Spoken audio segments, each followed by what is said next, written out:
This broadcast of Cultural Caravan is paid for by Cultural Caravan Productions Incorporated.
Greetings.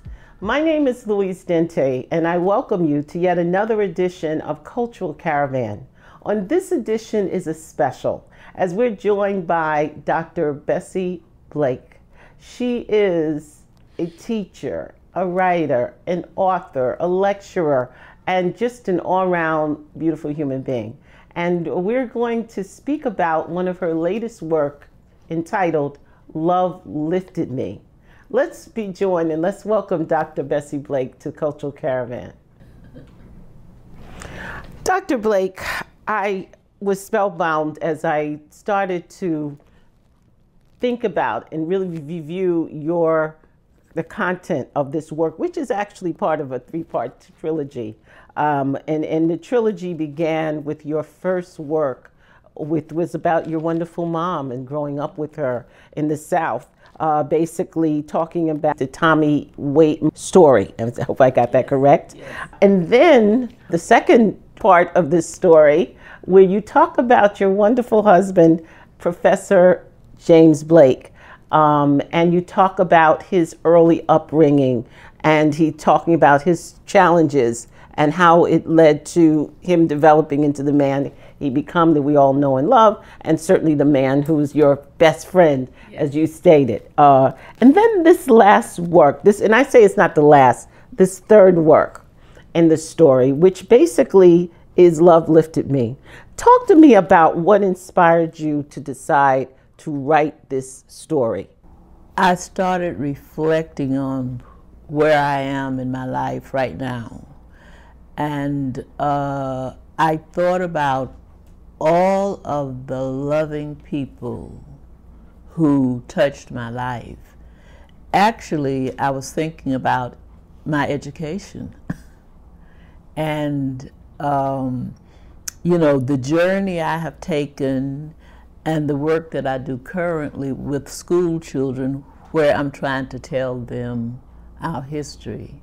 And so in this book, I was trying to provide an account of my educational journey, and starting in a one-room schoolhouse on a sharecropper plantation and moving to Harvard, and then in the educational arena working with a number of African American cultural icons. And I had a sense of gratitude and just wanted to provide a roadmap, and perhaps someone can be inspired to love some of the things I love. Like I love learning, I love teaching, I love writing, and I love serving other people and living in peace. Your books, actually, as I say, this story began years ago when you decided that you wanted to start with your first love, which is your mom. Okay? Talk to us, for those who are not as familiar with the book, about that story, what inspired you to tell her story as relates to your story. My mom, you're right, I really love that woman. And my mother's love was grounded in a love of God. And so one of the things she taught me at a very early age was about godly love. And Speak to the Mountain, her story, is about her journey to the ministry. And although this is a trilogy, each one of us, my mother's service and her ministry was actually in the church. And then I met this wonderful guy when I was in graduate school. And his love and his ministry was about service to youth and service to community. And my mom influenced me in a way to find my passion, which is a love of learning, of teaching, and of providing information, whether it's in a classroom or through travel or in writing a book that will benefit people. So we had 3 different streams, but it was all about love and service. Mm-hmm. Now, you talk about the fact that you're learning with your mother, first of all, gave you that foundational quest for learning. She was your first teacher. Yes. And she taught you, she taught your older sister and your brother, and you talk about her basically talking about the fundamentals of the alphabet and how she not only taught you how to read, but also she taught about how to survive, okay? And you share some of those stories. There's a part in your book you talk about a time when she told you what to do if there were danger or people that came in. Can you share a little bit about that story with us? Yes. Well, my mom taught me courage, because she was a very strong woman. And in both her book and my book, we share a story about our flight from a sharecropper plantation.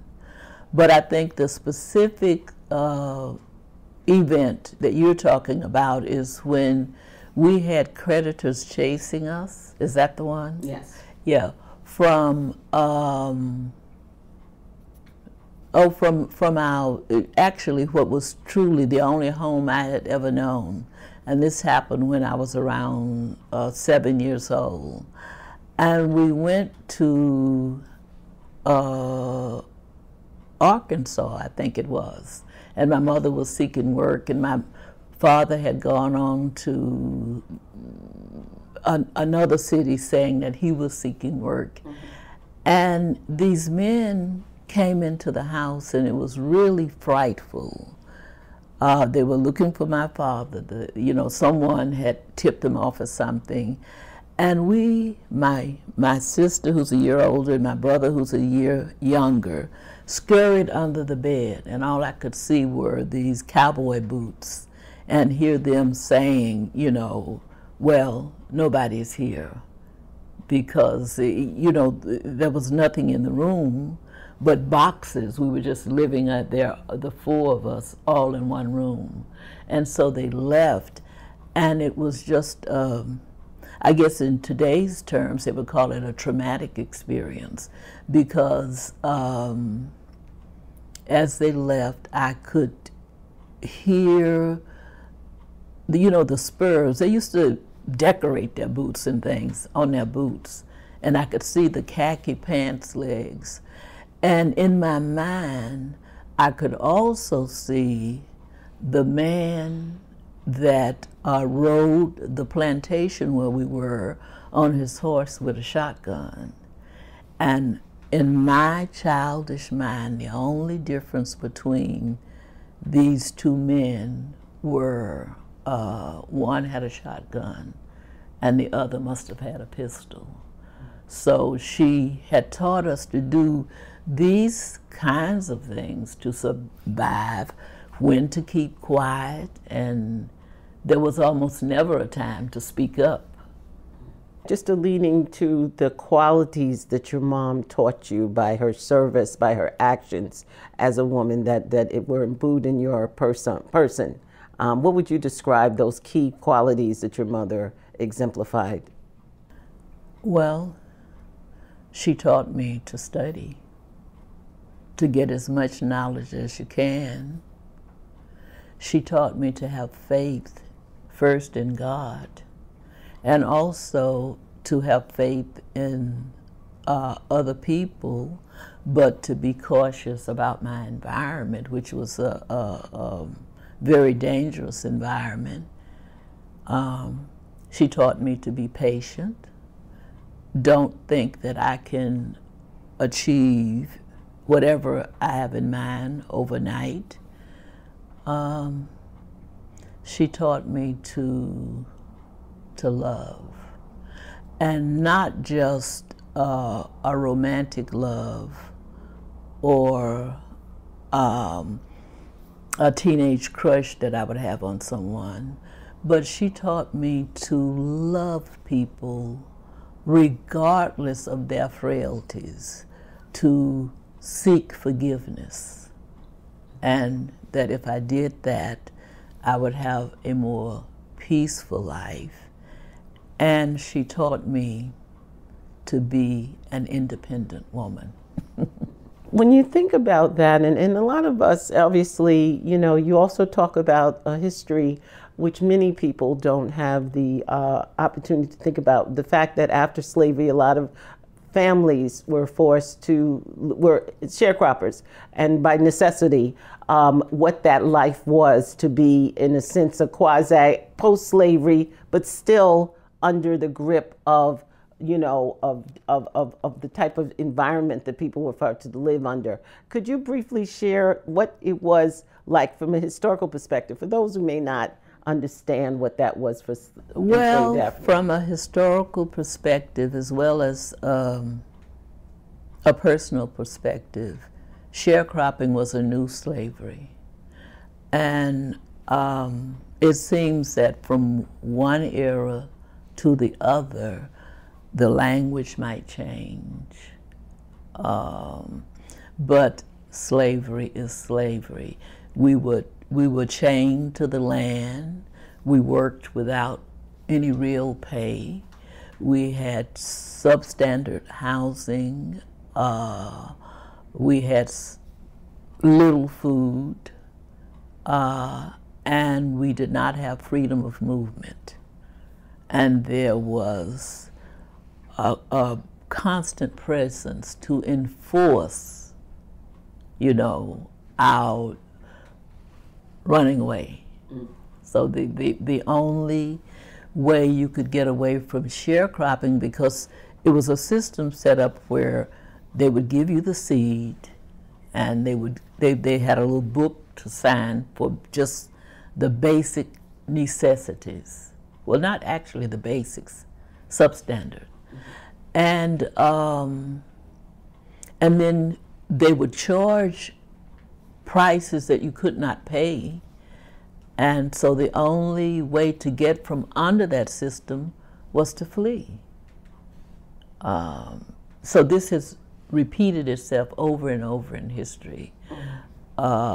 My mother, when we got to Shreveport, she would get up in church and testify and tell the pastor's wife, who was also my school teacher, who helped us escape from the sharecropping plantation, she would say, "Sister Anderson, I'm stolen property because of you."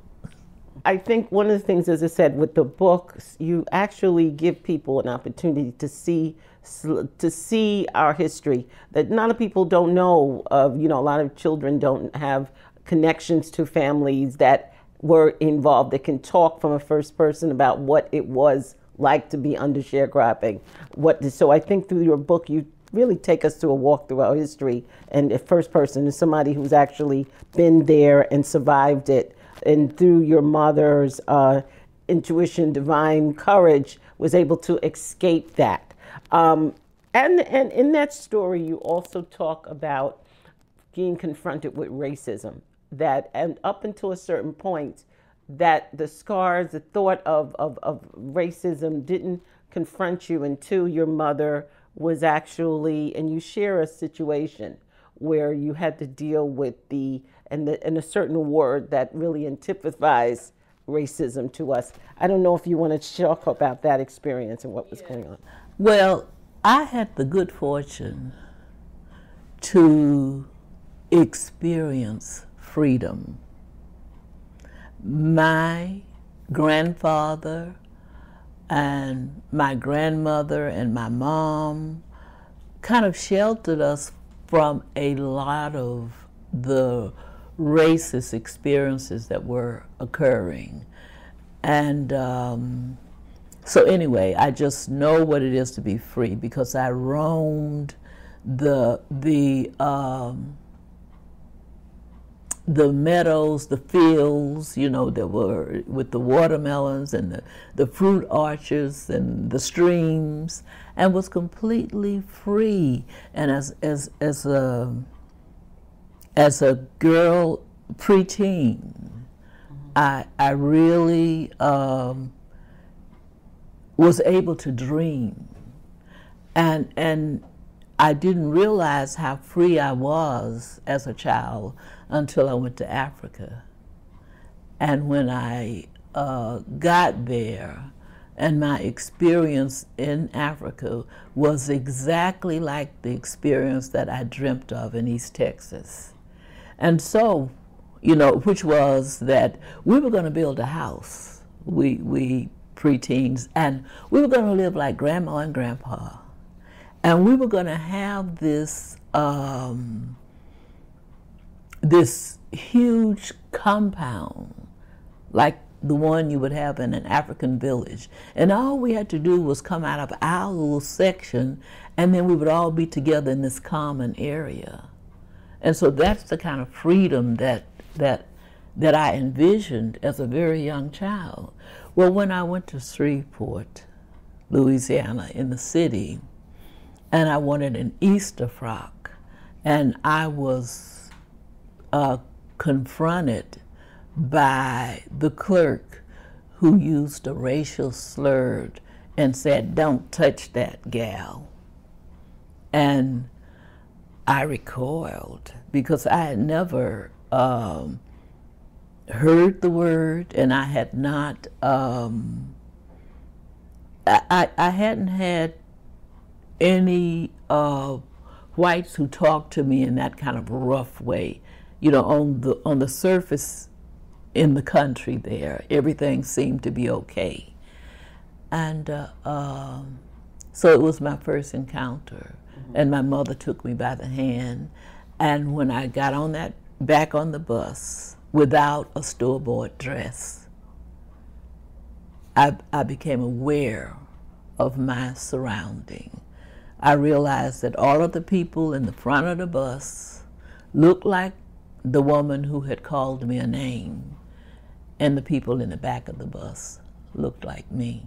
So that was an awakening. It's so sad. It was an awakening to racism.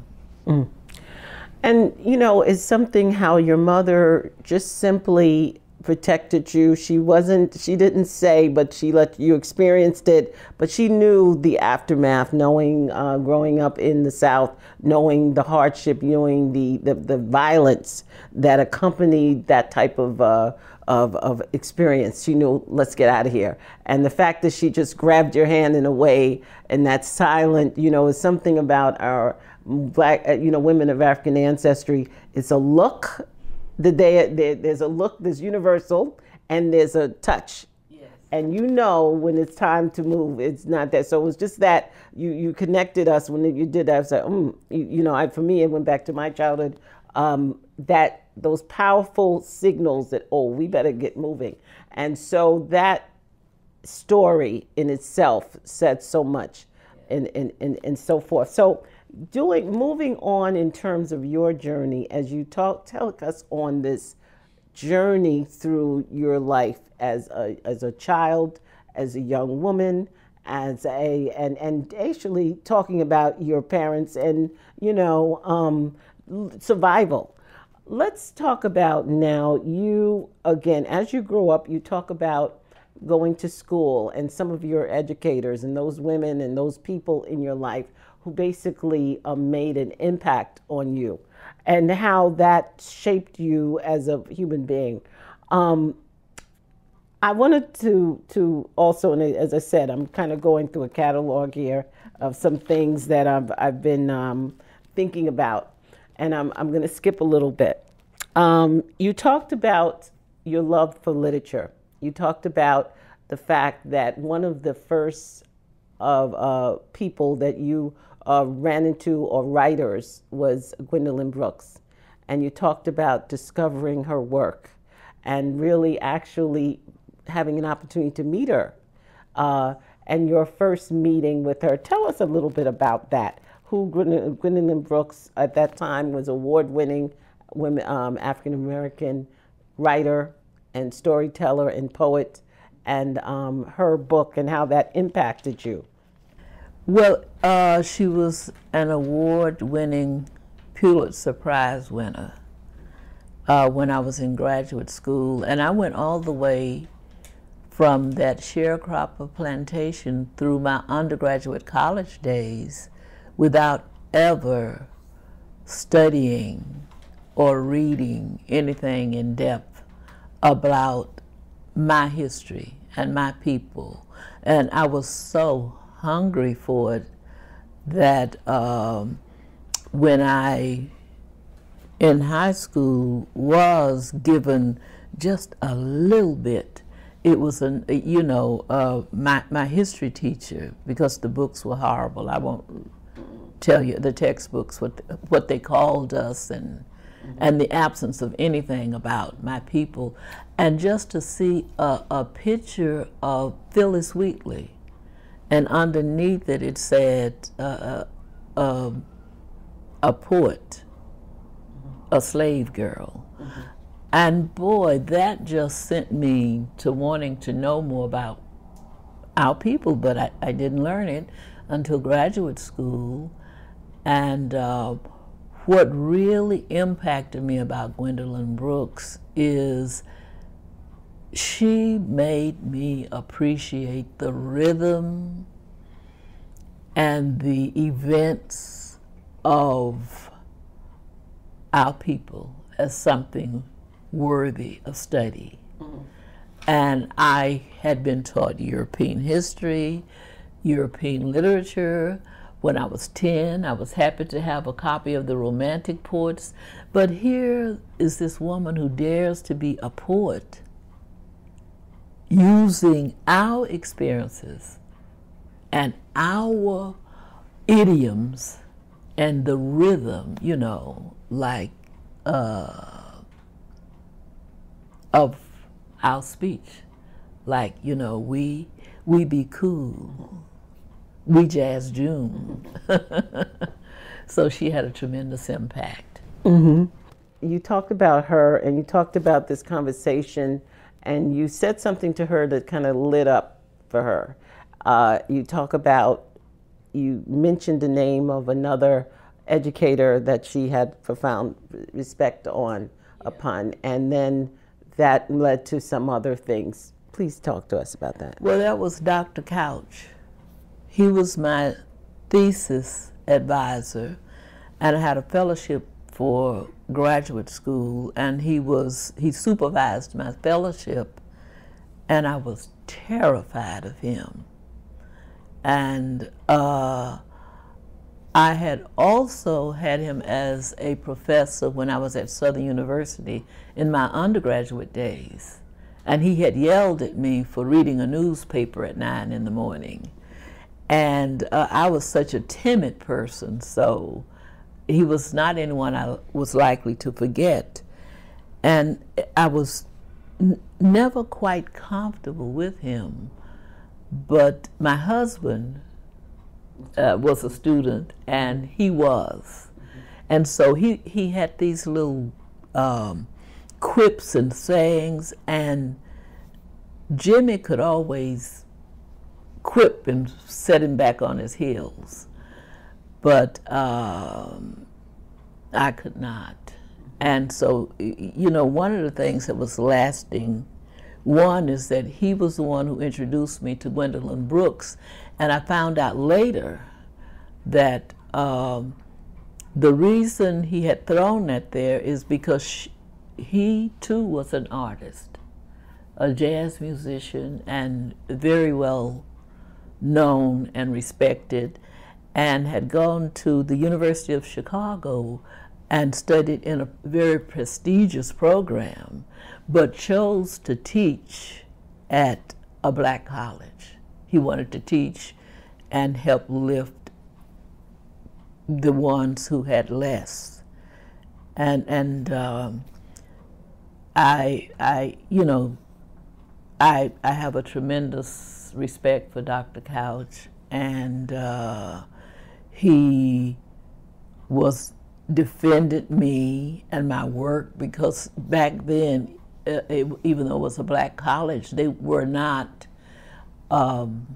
too excited about my writing about a black writer, because all the literature that was studied there was pretty much European. And in order to go and do some real research on Gwendolyn Brooks, I had to go over to the white university, and she's just an amazing person. Mm-hmm.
This broadcast of Cultural Caravan is paid for by Cultural Caravan Productions Incorporated.